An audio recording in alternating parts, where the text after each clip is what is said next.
Temple of Tomes is filmed in front of a live studio audience. Welcome to the Temple of Tomes with your host, Indie Comics Jones.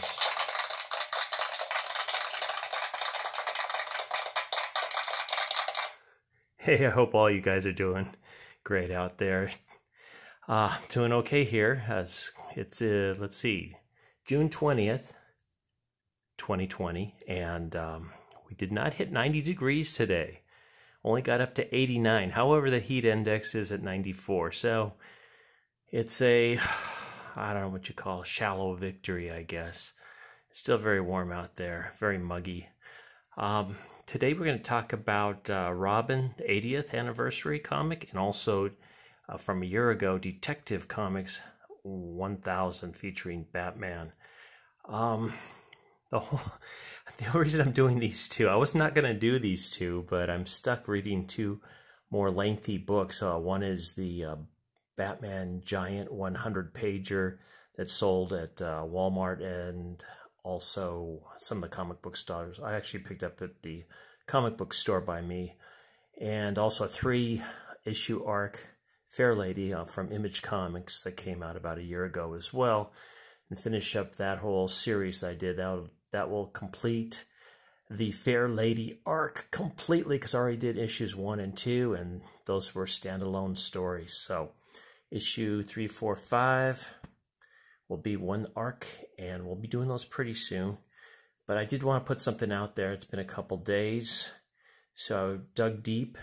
Well, not too deep. These are kind of on top. It took me a while to find the Detective Comics one. I thought it was in my office, and I tore my office apart, and it turned out it was downstairs on a portable drawing board I've got. So, first of all, we'll start with the Detective Comics, since that one came out a year ago, and my channel only started in May 2020. So, excuse me for missing out on that. The in-store was March 27th, 2019, and the cover date is May, so 2 months later, 2019. It was pretty popular. They shipped 575,000 copies for the year. That does not include the hardback that came out later. And this also includes 9 variant covers. Excuse me, I got that wrong. 10 variant covers. And that does not include the 4 variant covers that were made for Midtown Comics.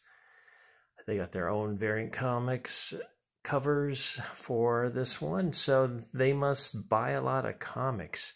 Overall, I looked at the reviews on this and online, and giving it positive reviews was Variant Comics, Professor Thorin, is that his name? Professor Thorin? Fortress of Solitude, they gave it a 9 out of 10. Caped Joel, he gave it 8 out of 10. Detail Comics, Yellow Flash, and Comic Book University all gave it a thumbs up. Comics Matter, it's actually my favorite reviewer, he did not care for it, and I kind of fall more in his park than the other guys. I probably liked it a little bit more than Comics Matter. To me, the best story in here was the Kevin Smith, Jim Lee story. It has a little bit of, I don't know, it has some closure in it. The other ones, I really don't remember that well. I do remember the very first one. It was the Scott Snyder story, and I didn't really get the ending until I saw one of the other reviews, and they had mentioned that, Detective Comics did not start with Batman in the first issue. He came along later, so they actually have kind of not really a rogues gallery, but to use no better phrase on that, a rogues gallery of some of the other detectives that have appeared in Detectives Comics, and also the very first one. So that was kind of an interesting story. It was kind of fun, but the Jim Lee, Kevin Smith one was the best one, I thought, in here. So giving you a little background on this, I had 575,000 copies shipped in 2019. I'm assuming they all sold out. Lots of variants. The art, the books, both these books are put together really nicely. They look great. This one I would recommend for most comic collectors. You probably can't go wrong. It's probably not going to be worth a whole lot since more than 500,000 were sold, and I'm assuming like 500,000 are going to be kept in pristine condition. I'm actually going to sell mine back to the comic book store. I don't keep a lot of comics. I don't have room for them, and I definitely don't go back and look at them again years later. There's just a few I do that on, and I try to keep those and also the ones that kind of really popped up in price unsuspectingly, like that Batman Damned. I probably wouldn't have kept that one, but now here it's worth about $100. And that one I just bought because of an ad, or I ordered it actually from the comic book store. I saw an ad. I really liked the artwork on the ad. Didn't know really what it was about. It just looked really good. And of course, it's not what it's famous for, but it's worth $100 now. Who knew? Okay, the second book here is the Robin 80th anniversary, and I must say right off the bat, I like the Detective Comics 1000 better than I like the Robin. And looking at the majority of reviews, people seem to really like the Robin a lot better than the Detective Comics. So a little swap-a-roo on that. And I can tell you who was really up on the Robin's 80th anniversary here. It was Comic Book University, Comics Matter, the Comic Book Geek, Kevin Street, Wildbeard Review. Can't read this. It looks like Justice Reborn, Yellow Flash, Comic Pop, and Dark Knight Nation. For me, I felt like I don't remember any of the stories except for the one I disliked the most, and that was the Stephanie Brown version Robin. I didn't care for that. This seemed like it was a collection of stories that were kind of like love letters to Robin, and at the same time kind of a coming of age theme to them as well. Once again, it is done really, really, really well. I have no qualms about the art. You know, some were drawn a little bit better than others. The Stephanie Brown, to me, had the worst drawn art, but I just don't like that style, so others might like it. You can kind of see that one here. See if I can get a good shot of her. So kind of that Teen Titans look, I guess. So both of them very well put together. Both of them, this one I would just recommend for Robin collectors and collectors of Milestone DC. This one, Batman collectors, and just people that collect comics in general. I think this would be a very good one. Both of them probably collectors, but this one only shipped, which surprised me. This one I only show shipping totals for 60,000 copies, which seems really low. I mean, that's 1/10 of this one. Now, one of the complaints I heard about this was Dick Grayson was the Robin for 40, 50 years before the next Robin came along. And he just gets one story in here. I think it's 8 stories in both of them.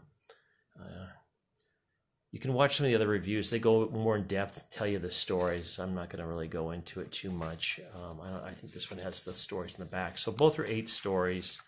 And I think the last story here actually is kind of launches into a new upcoming series, Metal Knight. So 96 pages, 100 pages. They were both $10 a piece, or $9.95. Very good deals as far as that goes. Tons of variants. This one had 9 variant covers. This one had 10 variant covers. So when I saw it 60,000, I don't know if that's not including all the other variants on it. Seemed pretty popular at my store. And following this one up, the Joker and Catwoman 80th anniversary editions came out. I am going to skip those. I'm just not really into either one of those characters too much. It sounds like I kind of missed the boat, though, because when they talk about Action Comics 1000 and Wonder Woman 80th anniversary, they seem to really like those two a lot, much more than the detective or Robin. So those seem like they were the high watermark for these anthologies, recent anthologies. And these are anthologies. The stories aren't interconnected or any way other than using the same characters. But yeah, sorry, not a strong recommendation from me. But like I said, if you're a Robin fan, get this one. If you collect DC comics, get them both. Like Batman, you'd probably like this one. Both are very well put together. No issues with them that way at all. Coming up, I'm hoping pretty soon I'll have that Batman Giant 100-pager, which I'm really enjoying that. I liked it better than this one, and that was just $4.99 for the 100-pager. Of course, some of it is material that has been released before, but there's at least 2 new stories in it that might catch your fancy if you can go out there and find that. I think that one just kind of came out. I could be wrong, but I love that Our Fighting Forces and Superman #1. Both of those were the Giant 100s, and for anthologies, I thought they were both terrific. So with that, I'm going to sign off here. Hope you guys have a great weekend. If you see this video for now, subscribe, leave comments, leave likes, anything you can do. I know I'm a new guy. I'm in a field where there's so many reviewers out there. I'm just another guy out there, but hopefully you can enjoy it. I try to be as honest as I possibly can. I'm not affiliated or getting free comics from anybody or comic stores, so there's no reason for me to push anything, just other than I'm just trying to give you guys an honest opinion on this stuff. So you guys all take care out there, gals and guys, and hopefully you'll tune in on the next incredibly exciting Temple of Tombs. This is Indie Comics Jones signing off. Take care.